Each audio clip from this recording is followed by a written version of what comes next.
When did you know you wanted to be an artist? Good question. I think I've always wanted to be an artist. Even when I was younger, I've always drawn and done cartoons. And I went to art college for a little while, but reality got in the way. So I've always wanted to create. I've done a lot of craft work. So I've always been making and creating forever. So how did you get started? Yes, well, as I mentioned, I've always done a bit of creating, but it was mostly crafts. Recently I went to art lessons at a local art painting school, and the lady there suggested I should do more formal education, so I went to TAFE. That was a success and gave me some confidence, and I started university doing a Bachelor of Visual Arts. So yes, that's how I've progressed. And so how have you shaped your art career? Yeah, it's evolved, very much it's evolved. Initially it was very craft, very textile based, because of my history with textiles. It then evolved into photography, painting, drawing, life drawing, and then into sculpting and computer work, digital photographic images, and Photoshop, and now motion. So I'm now playing with digital and motion works, which is really cool. So why do you do what you do?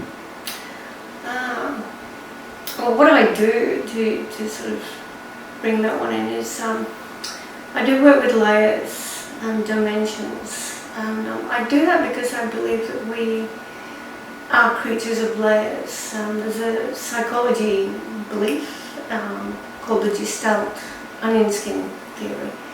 And we have personalities and outer onion skins, and we project a certain veneer externally, but internally it may be totally different. And I've learned the theory of first impressions count, which I think is quite sad, because there is much more to people than just the first impression. So my work is aimed to try and get to that deeper layer and get to the meaning and the deeper personality of a person, or an image, a theme. So on that point, what is integral to your art and your work? My passion, I think. Without the passion for doing it and the learning and the joy I find from doing it, I wouldn't do it. I can't do things to just because I have to. I'm not very good at doing things as a job, not for my art or my craft. That kills the soul a little bit, so I have to do it for my own innate passion, and that drives me to create. So what's your favourite artwork? Like, who's your favourite artist and how have they influenced you? Yes, well, my favourite artist is two, and there's much of their artworks. My two favourite artists, Brooke Shaden is a surrealist photographer. She does amazing self-portrait photographs, and then there's a surreal overlay on top of them. Quite a storyteller, a real storyteller with her images. She's very inspirational to me. And Mira Ruido, or Yozeba, is he does a lot of motion graphics with After Effects, and his work is quite stunning to see. He's done work for National Geographic and Green Day. I've done some of his courses online, and the two of them, I find their surrealism and their view of the world and how they project and how they find a story and create that story is inspirational for me. So what would you measure your success for, and how do you consider yourself successful? Yeah, measure of success. Self-doubt? Measure of success is very personal. I don't do my work for money or for others. So my measure of success is myself. If I look at a work and I feel that it's conveying the meaning that I wanted to convey. If I feel that, I've made the mark. So it's a very personal success measurement. And that's how I measure it. Sorry, what was the last bit of the question? Do you have self-doubt? Oh gosh, yes. Frequently. But I think all artists do. I think that's driven by the concern of measuring by other people's standards and whether you measure up to other people's expectations. So, just keeping on with that particular area, so what keeps you motivated and drives your creativity? What keeps me motivated? There's huge periods of luck, of motivation. I don't think I'm unique with that. There's whole months of downtime. But I have to eventually create again, one way or another. I have to create. It's something I just have to do, and that's what drives me to do it. And when I learn and explore, that's so rewarding for me, and that drives me. That it's a huge buzz, and that drives me. And so, over time, because you're going to university and things, has your creativity changed? Do you think your view of creativity is modified?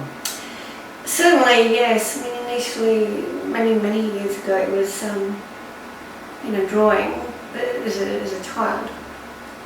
And then it became more craft-based, more textile-based, sewing and knitting, and weaving and spinning and yarns. And my outlet was very much through textiles at that stage. The colours were amazing, and the free motion embroideries, just stunning what you could do with that. And then I moved into painting with acrylics, and that was amazing. That was so free-form and expressive. So that's when I started getting lessons, and that's led me down to the drawing and more into photography as well. That's been a side passion of mine, one of many. So now I think I'm now in the world of digital works and motion. I want to bring motion and feeling of flow into the works. So that's where I am today. So on that point, so how do you work, and do you have any ritual or way of doing your work? No, I have no routine. A lot of creative people do. I have a routine to get into the zone. I don't. I find that maybe because of my upbringing, I just get on with it. I start. I think in some ways that's the ritual, is to think, we'll just do it for 5 minutes, and then 3 hours later it's still there. So I think that if there is a ritual, it's just to start for 5 minutes and then just keep going, and that gets me into the output mode. So you have a lot of detail and colour in your work, and if you look at that, where do those ideas come from that you put into your work? I'm driven by colour. One of the other my many driving forces is colour. I love vivacity of colour, and I love the colour in the world around us. I see some beautiful, beautiful colours just walking the streets. So the ideas come from photographs I take. I wander around, whether it's just my phone camera or my superb camera. I see an image, I see a colour, and I have to take it, I have to hold it. So I take the images, I hold it in my head, I write notes, I see it all around me. So the ideas come from that, and with the idea of layers and dimensions, I bring that together, and I'm trying to basically on the hunt for images that I can adapt and utilise in my work at the moment. So I see the ideas all around me. So when you're coalescing all these ideas, when do you know when to stop? When to stop work. Yeah, I think if a message has been made, if the story has been told, I think you need to start with some idea of what you want to say, and keep that constantly at the front of your mind, what you want to say. And if you're not going to work and you feel you've conveyed that message, then stop. I mean, I've got works downstairs that I would go back to. I can overdo paintings, I can overwrite them, but things evolve. Sometimes they take a few months for the message to come out, or for me to feel I've made the message, but the decider of when to stop is when I think the story is told. So talking about coming back to things in a month, what keeps you going? I have to do it. As I mentioned, I may have downtime, but I can't not create. I just have to create, otherwise I get very down, very void, I lose my soul.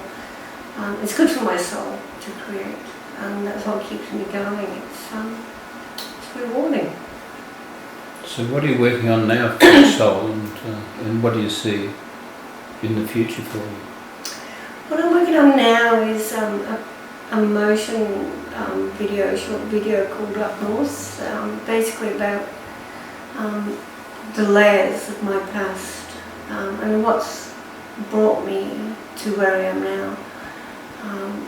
And the idea of that is to show a bit of past and a bit of the darkness and the depression from up north, the time in the 60s and 70s. Up the north of England, it was a dire time, and the town was very dark. It was come through the Industrial Revolution, and the city was literally, or the town was literally black from smoke. So everything around was black. And that affects how you see the past, and so I think I've come through that, and the work I'm working on now is to show that past and the journey through to where I am now. For future works, I will continually work at layers and dimensions. I have ideas of physical dimensions like marine world, the upper layer of the boats and the ships, and then the water surface layer, and then the marine layer down below. I have ideas of digging through the dirt and archaeology and finding the past.